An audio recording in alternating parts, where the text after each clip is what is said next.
the bike. This was your annual tour of Pennsylvania. Yeah. You would get out, show tourist attractions. This is outside the Utz potato chip factory. Yeah. When you look at this, you're again the two-term governor of a state, and I'm going to put the pictures over here for a minute. Oh, you can marvel at your biking skills there. First, what do you remember those days?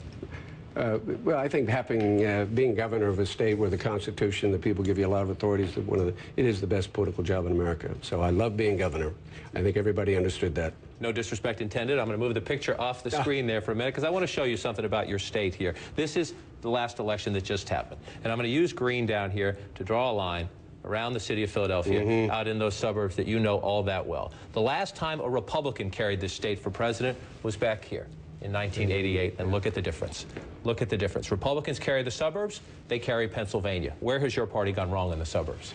Well, first of all, there's been a lot of demographic changes in those 4 collar counties. Right. Yep. All right. Stretch them out.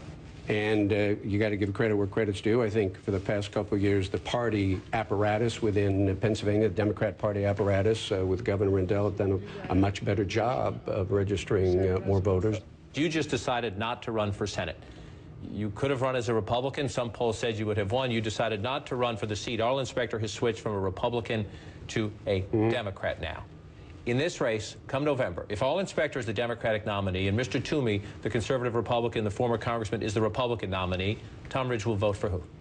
Tom Ridge has a secret ballot, and Tom Ridge will discuss it after the election. I'm going to wait on the Republican side of the aisle to see how the field. I still have hear a couple of names out there, and I'm going to wait to see if the people that I know, whom I might support, decide to make the difficult decision to run. But in the end, at the end of the day, you just offered the Republican Party all this advice. Be less shrill, be less judgmental, open your mind on these issues if you want to be competitive in states like this. Why should any Republican listen to you if you won't commit to voting for the Republican nominee? It depends on the message and the messenger.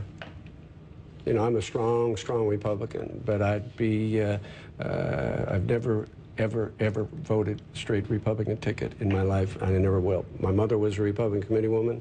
My dad was a lifelong Democrat who switched once in a primary to vote for me.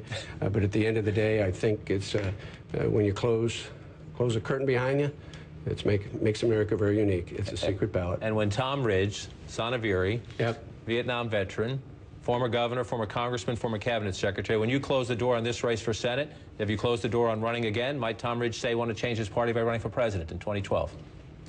Tom Ridge is going to do everything he can to make sure that we have a Republican governor in 2010 and in Pennsylvania, and we'll work within the Republican Party so that we win the presidency in 2012, and we'll just leave it at that.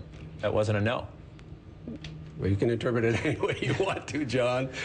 Those are my present plans. Tom Ridge, former cabinet secretary, former governor, thanks for joining us today. Up next, debuting exclusive